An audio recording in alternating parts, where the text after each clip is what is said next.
Hey, this is Steve Bell, and welcome to the MedTech Mavericks podcast. Today I've got another interesting one for you if you're a fan of the soft tissue surgical robotics. I'm going to do a very short overview of a system that's coming down the line, not here yet. Been a really rapid development for this system, but I found it quite interesting, and it's going to be one of the modular robotics. So it's going to be a modular robot, which is I'm quite used to it because that's what I used to deal with, and it's different than the boom robots, and I'll talk through some of the advantages and disadvantages a little bit as I show you the modular robot. And we're going to talk about the Ronovo Surgical Carina system. So I'm going to take you through it, and because it's not out yet, there's not a lot of information. So I'm going to go over their website, take you through their website, and give you my professional eye on what I think that I see as I walk through the website. And the website's just had a refresh, by the way, so that there's some more interesting details in there that I'll talk you through. So let me take you to the website. So here it is. It's renovosurgical.com, which you can see up here. Okay, so basically, let's see if we can get this to work. Let's see if I can do this for you. I'm in trouble getting it to do. There we go. There's the animation. So you can see that this is it's a modular cart-based system, which is interesting, but it's got a set of arms that are very similar to what you'd see on something like an XI. So I'm going to walk you through this whole system in a lot of details and just tell you what I see as I see this. So from everything that I can see, it's called the Carina RAS platform. It's a platform that basically has these small bedside carts, and then it has an arm structure that comes off on a set of joints and ends up in a classic Zed Rail. And this is quite a small Zed Rail, which is quite interesting, the amount of travel that it's got. And a fairly compact drive unit, which we'll talk about here, that takes instruments that look like 8mm instruments through their own ports. And then there's one arm, which is a dedicated scope arm, which holds the scope here. So it looks like you can have one scope and you can have 3 different instrument arms all at one time. So you've got the choice probably between 3 or 4 arms per case, which is quite interesting. And they sit on these small modular carts that go around the table. A couple of interesting things that I look at here. One is it looks like you can bring these carts in at any angle that you want to the table. And that's very reminiscent of a Medtronic Hugo. Now, one of the things that I'll say is very different to the Hugo here is just the pure dimensions. And anyone who's seen the Medtronic Hugo will know that they've got very large bedside carts that they sit on. This here looks like the Carina carts are more of the dimensions, more or less, of something like a Versius.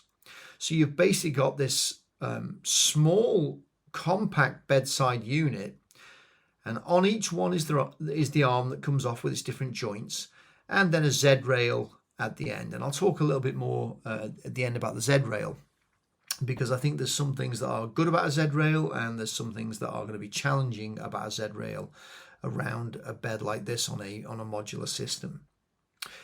But you can basically see there what the system looks like. And the site talks a lot about hospitals in China. So this is a Chinese company, and I'll talk about the team behind it because that's really interesting. But there's a team behind it out of China, and it's a beautiful looking robot. It's very, very nice looking. Let me give you a few more details to go into here. And let's look from above on this. So one of the interesting things that I found about this robot is how much dimension you get from here all the way back to here on this arm. This is a relatively small looking arm and quite a slender and It doesn't look like it's a super heavy arm, and it can't be that heavy because otherwise this base unit here would have to be a lot bigger and a lot heavier, otherwise it would tip over. And it looks like what they've done here is what I've been saying for a long time, which is this is everything in my mind Hugo RAS from Medtronic should have been, which is a small, compact, multi-arm robot. And I think that it's interesting here that they've probably got here what I would consider one of the nicest designs of a modular Zed Rail based robot. Yeah, and it's going to be interesting to see. Now, another thing that they've mentioned on the website, which I'll talk about in detail here, is it looks like they've got a fairly small, nice, slim camera system. And I can't, from the silhouette, work out if that's somebody else's, but I think this is their own proprietary camera system on here. It's going to be 3D HD, and I think that, for now, is okay.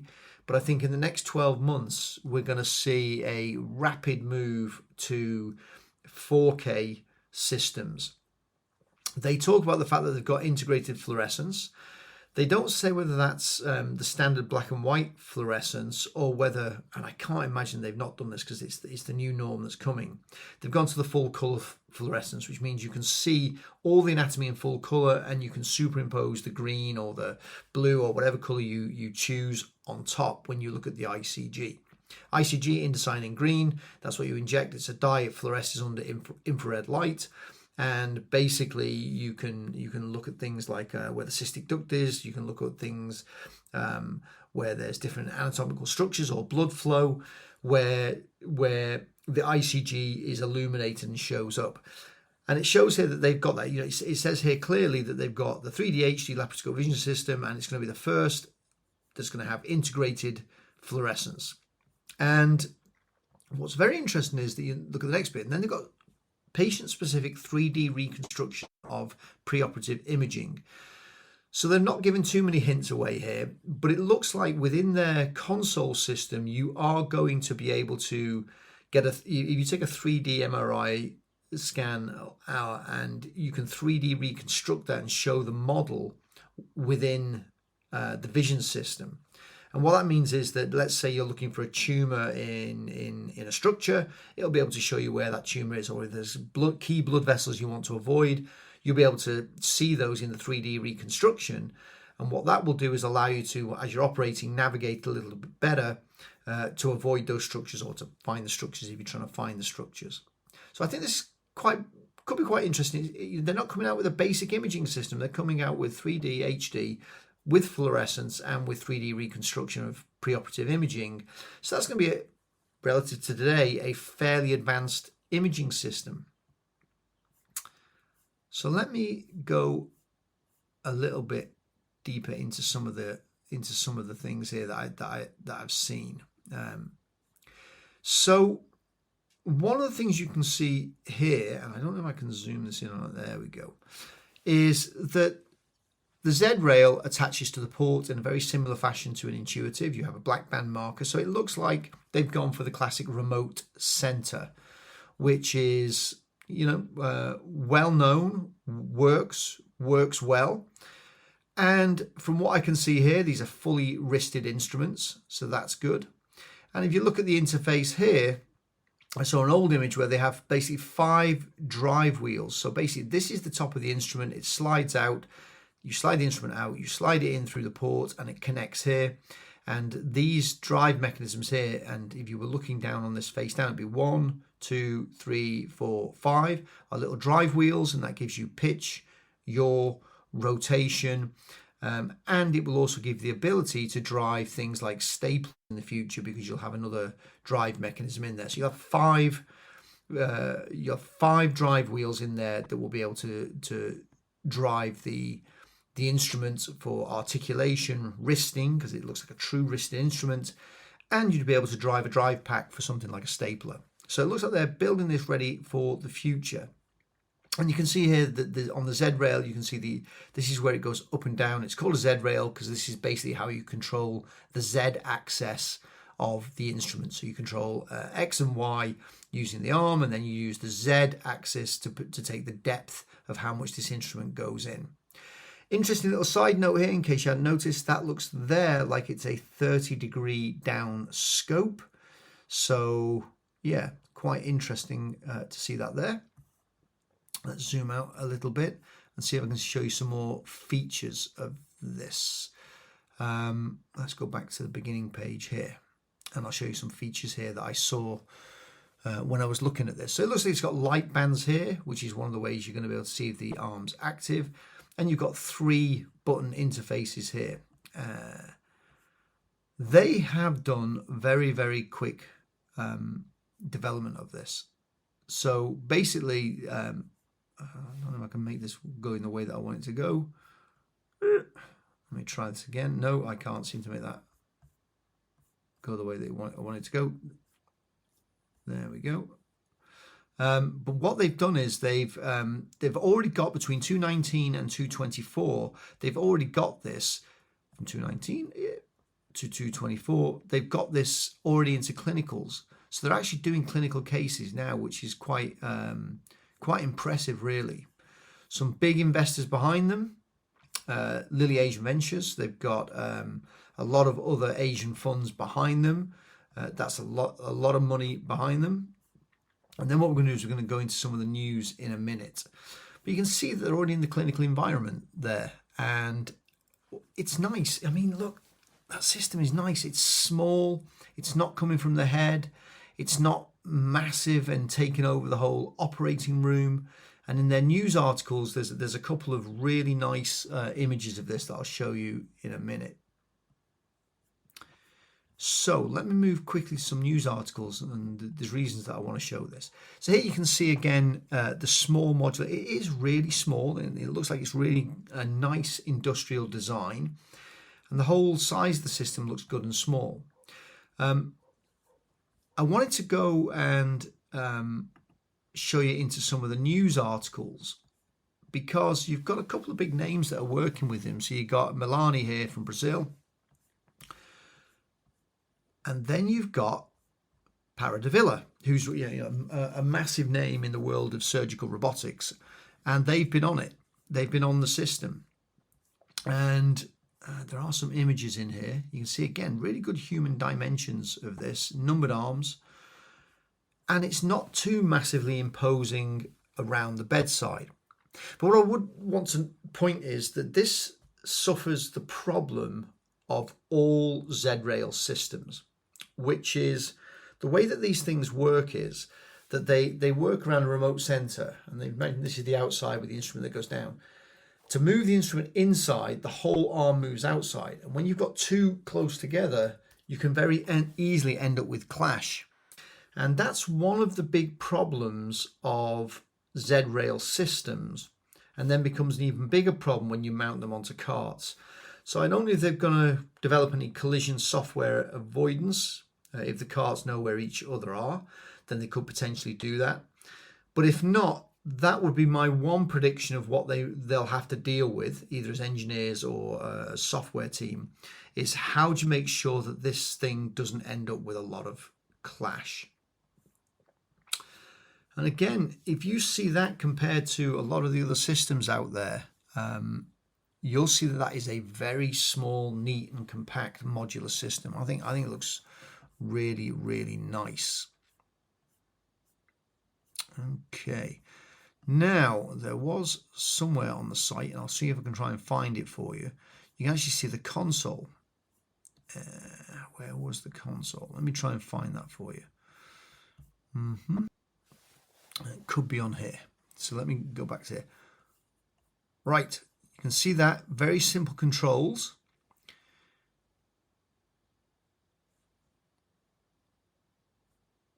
There. That's what I wanted to show you, was the console. So what you can see is that the console is in between an XI and a DaVinci 5 in terms of size and dimensions. So they've got a much smaller, I don't know if I can pause this. No, you can't really pause it, but you've got a much smaller viewing console on there than the XI, but it doesn't look quite as good and as funky as the DVI. But what they've gone for is they've gone for, with the Carina, they've definitely gone for a a Da Vinci style. So it's pedal controlled. It's the immersive view inside. So they didn't go for an open console, and I find that quite interesting. So that's quite different than the Hugo, quite different than the Versius. Hugo and Versius both on for open consoles with open screens. They've decided to go after the intuitive paradigm, which is you put your head into the console, you look through a 3D viewfinder, it'll give you a very good 3D image, but you do lose some of that contact with the operating room staff. Now on a boom robot, I think that's less of an issue because the arms are all coming off the single boom. I predict they're going to have a couple of problems here with the I think they're going to have a couple of problems with the arm management, because you're going to need to be doing arm management. And what happens is if you're in the console, you've got to come out to look across and to look at the arms and see what's happening, because you do end up with a lot more arm management issues when you're dealing with a modular system, because they're not always coming from the same place, they're not always in the same spatial relationship to each other as with a boom robot. And you can go and look at my article that talks about that, that talks in detail about the boom robots and how you sell against modular robots, because this will suffer the same problem as all the modular robots, which is the setup and the infinite number of places that you can put it brings in an extra dimension of problems. And especially in the learning curve, you do want to be very aware as a surgeon to be able to look across and see where those arms are and how they're interacting. That's going to be a big part of the learning process. Other things that I notice in here is that they have those three simple buttons. There seems to be a power button, there seems to be an orientation button, which is the central button that you'll see in a minute, and there seems to be an up and down button. But there is some kind of link button there, and I do wonder whether these bases can link to each other. So you've got your orientation button there, your power button, your height up and down, and it looks like you've got some kind of link button in there, which is quite interesting. So it looks like you've got several ways that you can adjust the height of the arm, either directly from on here, or basically you can do it from the console itself. So this is going to be interesting to see the way that this rolls out, but nice, very simple interface, very, very nice. Now the team that's behind this, so there are already 130 plus people, 50 patent applications, a lot of global advisors, and you got two of the big ones that I showed you in that news article there, but they've got lots of other advisors I'll show you in a minute. Typical company stuff, but let me get into some of this, which I think is very, very interesting for anyone to see. So you often want to ask who's behind a company as a team. So you've got the fantastic John Marr in there, who is the founder and chairman. You need to understand that he is from the background of Intuitive and from what was the Intuitive partner in China, which was Fosun. So John is a massively experienced industry executive in terms of robotics. So really important. Then you've got Ying Mao, which I apologize if I'm butchering your name there, Ying.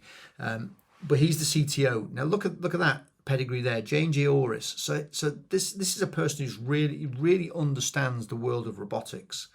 You've got other people in here that come from different areas of the medical device world, so they really understand it. You've got other people from Fosun Pharma, so they've got the robotics background.